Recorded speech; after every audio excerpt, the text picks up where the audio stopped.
नमस्ते everyone, myself doctor Ashutosh Kumar Sharma, department of Ayurveda, संहिता सिद्धांत डिपार्टमेंट। और आज हम लोग जो डिस्कस कर रहे हैं हम लोग चरक के बारे में डिस्कस करेंगे। तो सेकंड ईयर के अंदर हम लोग अभी चरक जो पढ़ रहे हैं, तो हमने फर्स्ट ईयर के अंदर सूत्र स्थान के 13 चैप्टर्स पढ़ लिए थे। उसके बाद हमने बाकी के चैप्टर्स कवर कर लिए। आज हम जो डिस्कस कर रहे हैं वो है निदान स्थान।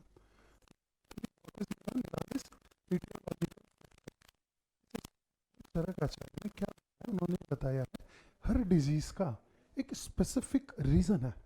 अगर आप वो स्पेसिफिक रीज़न आइडेंटिफाई कर लो तो आपके लिए ट्रीटमेंट बहुत इजी हो जाएगी। तो सवाल आता है ट्रीटमेंट कैसे इजी हो जाएगी? तो आयुर्वेद का एक श्लोक है, निदान परिवर्जनम। जिस रीज़न से मुझे एक बीमारी हो रही है, अगर मैं उस रीज़न को रोक दूं तो मुझे डिजीज़ नहीं होगी। तो इसका परफेक्ट उठता हूँ, दिस इज रात्रि जागरण। जब हम लोग देखते हैं तो ये क्या करने वाला है? रात्रि जागरण मेरी बॉडी में पित्त को बढ़ाने वाला है। जब मेरी बॉडी में पित्त बढ़ेगा तो पित्त की प्रधानता वाले जो जो डिजीजेस हैं वो इजीली हो जाएंगे। इसमें क्या क्या चीज़ें देखने के लिए मिलती है हमें? हाइपर एसिडिटी, अम्ल उद्गार, ठीक है, स्किन इश्यूज, त्वचा रोग, पालित्य, वाइटनिंग ऑफ हेयर। तो ये चीज़ें पित्त ओरिएंटेड है। तो अब अगर मैं डायरेक्ट स्किन की दवाई लेने की जगह, कोई और डिजीज़ की दवाई लेने की जगह, जो रीज़न है मेरा दैट इज़ रात्रि जागरण, मैं ठीक कर लूँ तो ऑटोमेटिकली मेरा हाइपर एसिडिटी ठीक हो जाएगा। और आप कितनी भी दवाई खाते रहिए, लेकिन वो खाने के बाद भी अगर आप रात्रि जागरण कर रहे हो तो आपको वो रिजल्ट नहीं मिलेगा जो आपको मिलना चाहिए था। इसीलिए चरक ने इसके लिए एक पूरा का पूरा स्थान बनाया है। तो निदान स्थान में कितने चैप्टर्स आते हैं? 8। तो यहाँ पर 8 चैप्टर के बारे में हम लोग डिस्कस करने वाले हैं। तो will start with first sequence कि भाई क्या सीक्वेंस उन्होंने दिया है। तो चरक के निदान स्थान के अंदर जब हम लोग देखेंगे तो निदान स्थान में वो ये बताते हैं कि जो निदान है वो उन्होंने डिस्कस किया। इसमें जो सबसे पहला है ज्वर। ज्वर को लोग क्या कहते हैं? It can be correlated with fever, but fever ज्वर है ऐसा नहीं है। फीवर के अंदर एक अलग स्पेसिफिक जिसको फॉलो किया जाता है, बट ज्वर के अंदर आप देखोगे तो दोषानुरूप वात, पित्त, कफ, सन्निपातज, द्वंद्वज, then depending on the intensity of the fever. तो इसमें वो बताते हैं 2 दिन से एक बार आ रहा है, 1 दिन से एक बार आ रहा है, 3 दिन में एक बार आ रहा है। फिर वो बताते हैं आता किस इंटेंसिटी में है, कितनी बार है।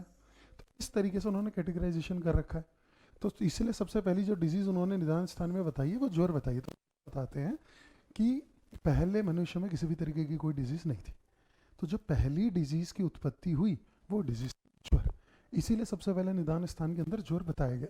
ज्वर के साथ एक और चीज़ वो बताते हैं, ज्वर एक ऐसी व्याधि है जिसके साथ मनुष्य पैदा होता है। तो जब भी किसी का बर्थ होगा तो he is going to be having ज्वर, फीवर, एंड देन जब मृत्यु होती है अगेन, तो बताते हैं लास्ट टाइम पे अगेन जो चीज़ आपको देखने के लिए मिलेगी दैट इज अगेन ज्वर। उस टाइम पे भी आपको ज्वर देखने के लिए मिलता है। अब इसमें उन्होंने एक स्टोरी बताई है। तो स्टोरी इस तरीके से बताई है कि भाई जब दक्ष प्रजापति ने यज्ञ वगैरह किया था, उस यज्ञ के टाइम पे उन्होंने कुछ एक चीज़ें की थी जिससे महादेव वगैरह गुस्सा हो गए थे। And then at that time उनके गुस्से के कारण जो एक एक्सेसिव हीट जनरेट हो गया, जो ताप जनरेट हो गया, जिससे पेशेंट्स के अंदर, लोगों के अंदर पहली बार जो व्याधि उत्पन्न हुई, वो व्याधि थी ज्वर। तो इसके अंदर देखने के लिए मिलता है दैट इज ताप, बॉडी टेम्परेचर आपका। अब इसके अंदर उन्होंने अलग अलग इटियोलॉजिकल फैक्टर्स बताए हैं कि किस किस कारण से होता है। अब इटियोलॉजिकल फैक्टर फिर होता है 2 तरीके का। वो 2 तरीके क्या हैं? तो सबसे पहला जो रीज़न है तो होता है खाना पीना। दूसरा जो रीज़न है वो है रहन सहन। तो वो इसमें क्या बताते हैं? वो ये बताते हैं निदान जो है ये 2 तरीके का हो गया। पहला हो गया आहार, फिर हो गया विहार। तो विहार इज लाइफस्टाइल, आहार इज डाइट। मैं एक स्पेसिफिक चीज़ खा रहा हूँ जिसके कारण बीमारी हो रही है, या मेरा एक पर्टिकुलर लाइफस्टाइल में एक ऐसा इशू है जिसको करने से मुझे बीमारी हो रही है, वो दोनों चीज़ों के बारे में यहाँ पे बताया गया। अभी आहार का अगर मैं एग्जाम्पल खाता हूँ इसलिए मुझे पाइल्स का इशू हो रहा है। मैं हमेशा ठंडा खाना खाता हूँ, ठीक है, तो उससे मुझे आधमा, पेट में वायु भर जाना, ये रोग हो रहा है। तो ये तो हो गए आहार ओरिएंटेड। अब आता है विहार ओरिएंटेड कैसे डिजीजेज हो सकती हैं। तो जैसा भी हम लोग बात कर रहे थे रात्रि जागरण, मैं रात को देर तक जागता हूँ, रात्रि जागरण के कारण मुझे हाइपर एसिडिटी हो रहा है। और क्या चीज़ हो सकती है? दीवा स्वाप, दिन में सोना, मैं खाना खा के दिन में सो जाता हूँ, उसके कारण मुझे अपचन और अपचन होने के कारण कंटिन्यूस मुझे आगे जाके अजीर्ण और जो आगे जाके आम दोष डिजीज में कन्वर्ट हो जाता है। तो ये डिजीज मुझे हो सकती है। इस तरीके से उन्होंने 8 इंपॉर्टेंट डिजीजेस के निदानों के बारे में बताया और वो कहते हैं अगर आप इस निदान को टारगेट कर लोगे तो डिजीज का आधा ट्रीटमेंट तो आपने वही कर लिया। फिर इसके बाद उन्होंने जो बताया वो बताया उन्होंने निदान के बाद टाइप्स कि कौन कौन सी डिजीज़ है, क्या क्या टाइप्स हो सकते हैं, क्या क्या चीज़ें हमें इजीली विजिबल है, तो वो चीज़ों के बारे में वो यहाँ पे बताते हैं। तो अब जैसे ज्वर हो गया पहला, ज्वर के बाद जो दूसरा उन्होंने बताया दैट इज रक्त पित्त। अभी रक्त पित्त का मतलब क्या, तो जैसा मैं नाम से समझू रक्त प्लस पित्त। पित्त क्या है, दोष है। रक्त क्या है, रक्त मेरी धातु है, ठीक है। तो रक्त प्लस पित्त को मिला के जो डिजीज हो रही है उसे रक्तपित्त कहते हैं। Can be correlated with epistaxis, नाक से खून आना, मुंह से खून आना, मोशंस में ब्लड वगैरह आना, it can be decided with it, ठीक है। अब इसके अंदर उन्होंने 3 टाइप्स बताए हैं इसके। कौन कौन से 3 टाइप्स बताए, तो पहला उन्होंने बताया ऊर्ध्व, ऊर्ध्व यानी ऊपर की तरफ। फिर उन्होंने बताया अधो, अधो का मतलब क्या हो गया, नीचे की तरफ। फिर उन्होंने बताया उभय यानी कि दोनों। तो ये 3 कैटेगराइजेशन हो गई इसके अंदर। फिर वो बताते हैं ऊर्ध्व के निदान क्या है, अधो के निदान क्या क्या है, उभय के निदान क्या क्या है, and there are specific reasons जो इटियोलॉजिकल फैक्टर्स उन्होंने बताए हैं उसके बारे में उन्होंने इसके अंदर एक्सप्लेन किया। ट्रीटमेंट इन सबका कहाँ पे डिस्कस करते हैं, हम लोग डिस्कस करेंगे चरक चिकित्सा। तो चरक चिकित्सा में जब हम लोग देखते हैं तो चरक चिकित्सा स्थान के अंदर उन्होंने 30 अध्याय लिखे हैं। वहाँ पे उन्होंने ट्रीटमेंट के बारे में सारा चीज़ डिस्कस किया है। निदान स्थान में ट्रीटमेंट नहीं मिलेगा, निदान स्थान में हमें क्या मिलेगा, सबसे पहले रोग की उत्पत्ति, रोग का नाम ऐसा क्यों है, उसका पूर्व रूप क्या है, उसका रूप क्या है, उसका उपशय क्या है और उसकी बेसिक ट्रीटमेंट क्या होगी। Then described and detail treatment हम लोग पढ़ेंगे चिकित्सा स्थान में। तो सीक्वेंस क्या होने वाला है, सीक्वेंस कुछ इस तरीके से होगा। कोई भी अगर डिजीज़ है, ठीक है, तो उस डिजीज़ के अंदर सबसे पहले वो आएगा यहाँ पे, तो दैट इज़ द नेम, इस बीमारी का क्या नाम है, ठीक है, क्या प्रत्यय लगे हुए हैं, क्या वो लगा, ऐसे इसका नाम पड़ा। फिर उसके बाद दूसरा जो चीज़ आता है वो आता है निदान, निदान इस फैक्टर्स 2 तरीके का। फिर उसके बाद जो आएगा वो आएगा पूर्व रूप। अब नाम से ही समझ में आ रहा है, रूप का मतलब क्या होता है, लक्षण। पूर्व का मतलब क्या होता है, पहले, यानी कि डिजीज होने से पहले मुझे क्या सिम्टम्स दिख रहे हैं, वो गया पूर्व रूप। अभी पूर्व रूप का परफेक्ट एग्जाम्पल क्या है, तो डिजीज का नाम हो गया, मान लीजिए अतिसार। अभी अतिसार जो है ये डिजीज है, इसका पूर्व रूप देखने के लिए क्या मिलता है हम लोगों को, तो इसका पूर्व रूप जो हमें देखने के लिए मिलता है वो है विबंध, विबंधिस कॉन्स्टिपेशन। तो ये उसका पूर्व रूप है। अगर किसी को 3-4 दिन से कॉन्स्टिपेशन है तो हमें ये आइडिया लग सकता है कि आगे या तो इसको अतिसार होने की पॉसिबिलिटी है, मैं पहले उस चीज़ों को मैनेज कर लूँ। तो हो गया पूर्व रूप। पूर्व रूप के बाद उन्होंने क्या बताया, तो पूर्व रूप के बाद जो चीज़ वो डिस्कस करते हैं वो है रूप। तो रूप, रूप मतलब क्या हो गया, मेजर सिम्टम, जो बीमारी का प्राइमरी रीजन है, जो सिम्टम है जो मुझे दिख रहा है वो हो गया रूप। तब जैसे रक्तपित्त में क्या है, मुझे ब्लीडिंग दिख रही है, ये रूप हो गया इसके अंदर। डायबिटीज़ में मुझे शुगर दिख रहा है, वो रूप हो गया। कुष्ठ के अंदर मुझे स्किन डिजीज निकल आई है, कुष्ठ अगेन बहुत सारे टाइप्स का है, वातज है, पित्तज है, कफज है, बट स्पेसिफिक सिम्टम मुझे दिख रहा है। पूर्व रूप में क्या होता है कि यू कैन डिफरेंशिएट कि रूप में कौन सी डिजीज निकल के आएगी, बट रूप आने से यू आर कंफर्म्ड कि मुझे ये बीमारी है। फिर उसके बाद उन्होंने रूप के बाद बताया उपशय। उपशय का मतलब क्या हो गया, तो उपशय का मतलब हो गया ऐसी चीजें जो कि निदान के अपोजिट है। ठीक है, मैं ये कर रहा था, मुझे बीमारी हो रही थी, अब मैं इसका अपोजिट ये चीज करूंगा तो intensity of that disease will decrease, ये उपशय में आ जाता है। फिर उसके बाद क्या आता है, तो वो आता है संप्राप्ति। तो अब आ जाता है वैसे संप्राप्ति क्या होता है, तो संप्राप्ति का मतलब है it is a chart, a formulation, a representation of onset of the disease till रूप, यानी कि व्याधि जब उत्पन्न हुई किस कारण से हुई, कौन सा दोष है, कौन सा दुष्य है, दोनों की समूर्छना हुई, फिर उसके बाद क्या हुआ, कौन कौन सी धातुएं मिली हुई हैं, फिर उसके बाद पूर्व रूप आया, फिर उसके बाद रूप निकल के आया। तो ये जो पूरा टेबुलर फॉर्मुलेशन है from the starting to the disease, इस पूरी की पूरी साइकिल को हम लोग संप्राप्ति कहते हैं। संप्राप्ति अगेन 5 तरीके की होती है, ठीक है। रूप के अंदर स्पेसिफिक सिम्टम्स हो गए, रूप 2 तरीके का होता है, one is normal symptom, second is specific symptom. तो अब स्पेसिफिक सिम्टम और नॉर्मल सिम्टम में क्या फ़र्क है, तो अगर मान लीजिए किसी को कुष्ठ है और इसके अंदर वातज कुष्ठ है, तो वातज कुष्ठ का स्पेसिफिक जो सिम्टम है वो है शून्यता, वो देखने के लिए मिलेगा मुझे, ठीक है। साथ में ईचिंग है, स्वेटिंग है, बाकी चीज़ें, ये नॉर्मल सिम्टम है। बट ऐसा सिम्टम जो आपको बाकी टाइप से डिफ्रेंशिएट कर दे, वो होता है स्पेसिफिक सिम्टम। तो वो सब हम डिस्कस करने वाले हैं। तो पहली डिजीज जो है वो उन्होंने ज्वर दे रखी है, दूसरी डिजीज है उन्होंने रक्तपित्त दे रखी है।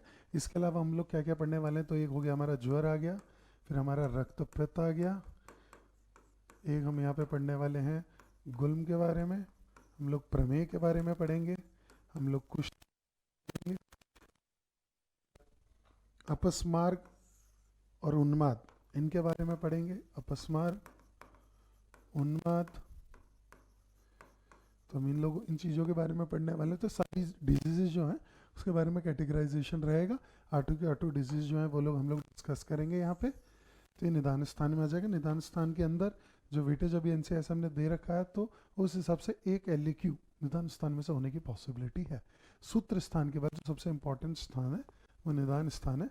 जब हम ये पढ़ रहे हैं तो we have to prepare it for LAQ as well as SAQ, हमें टारगेट करना है एमसीक्यू और एलक्यू दोनों के हिसाब से। इसमें हमें क्या चीज़ें जो याद रखनी है, तो एक हमें हर डिजीज़ के, जो भी डिजीज़ है, हर डिजीज़ का, हर व्याधि का हमें एक तो निदान का श्लोक याद करना है। क्या निदान है, व्हाट इज द स्पेसिफिक निदान जिस कारण से मुझे व्याधि हो रही है। दूसरी चीज़ मुझे जो आनी चाहिए वो है दोष, दुष्य और कौन सी धातु मिली हुई है। तो ये कैसा होगा, हमें इसके लिए बनानी पड़ेगी टेबल। हम यहाँ पे सभी डिजीज़ के लिए टेबल बनाएंगे। यहाँ हम डिजीज़ का नाम लिखेंगे, यहाँ हम दोष का नाम लिखेंगे, यहाँ हम दुष्य का नाम लिखेंगे और यहाँ हम धातु का नाम लिखेंगे। तो समय पता चल जाएगा ज्वर है, ज्वर के अंदर ये दोष है, ये दुष्य है, ये धातु है, निकल के आ रहा है। सिमिलरली मुझे रक्तपित्त है, तो रक्तपित्त के अंदर मैं ये चीज़ करने वाला हूँ। फिर वो प्रकार, टाइप्स, प्रकार आ जाएगा, तो उससे मुझे याद हो जाएगा। अब एक जो बेसिक डिफरेंस है वो मुझे जो पता होना चाहिए वो है हर डिजीज़ की डेफिनेशन। पेशेंट आपसे पूछा जा सकता है भाई अपस्मार्ग और उन्माद, इसमें क्या फ़र्क है, ठीक है ना। तो वो जो फ़र्क है वो डिफ्रेंशिएट होता है निदान और दूषित धातु के ऊपर। तो कैसे होता है, तो अभी अपस्मार्ग को जब हम लोग बात करते हैं, it can be correlated with epilepsy, epilepsy मिर्गी के दौरे भी कह सकते हैं हम लोग इसको, ये अपस्मार्ग में आ गया। तो उन्माद क्या है, उन्माद इसके अंदर अगेन 3-4 कैटेगरी है, बट आयुर्वेद में जब हम लोग देखेंगे तो इसके अंदर अलग अलग उन्होंने टाइप्स होता है। मॉडर्न के हिसाब से अगर आप देखोगे तो इस कंडीशन में आपको हिस्टीरिया है, हेलुसिनेशंस हैं, ओसीडी है। तो अपस्मार्ग और उन्माद में एक जो स्पेसिफिक डिफरेंस होता है, अपस्मार्ग के एपिसोड में आपको याद नहीं रहता उस समय आपके साथ क्या हुआ है, लेकिन उन्माद में आपको याद रहता है आपके साथ उस पर्टिकुलर टाइम पे क्या क्या चीज़ें हो रही हैं। ये डिफ्रेंशिएट करता है, जबकि दोनों के दोनों मन रोग में भी आते हैं, ठीक है ना। इन दोनों रोग जो हैं मन ओरिएंटेड डिजीज के अंदर भी काउंट हो जाते हैं। यहाँ पे मन का बहुत इंपॉर्टेंट रोल है, वो चीज़ भी हम लोग यहाँ पे डिस्कस करने वाले हैं। निदान स्थान के सारे चैप्टर्स हम लोग यहाँ पे आज डिस्कस करेंगे, हर एक का फीचर हम लोग डिस्कस करेंगे। तो सबसे पहले जो चीज़ मुझे कोई भी चैप्टर आ जाए लेखक के लिए पता होनी चाहिए, दैट इज पंच अवयव। फिर जो मुझे पता होना चाहिए दैट इज पंच निदान।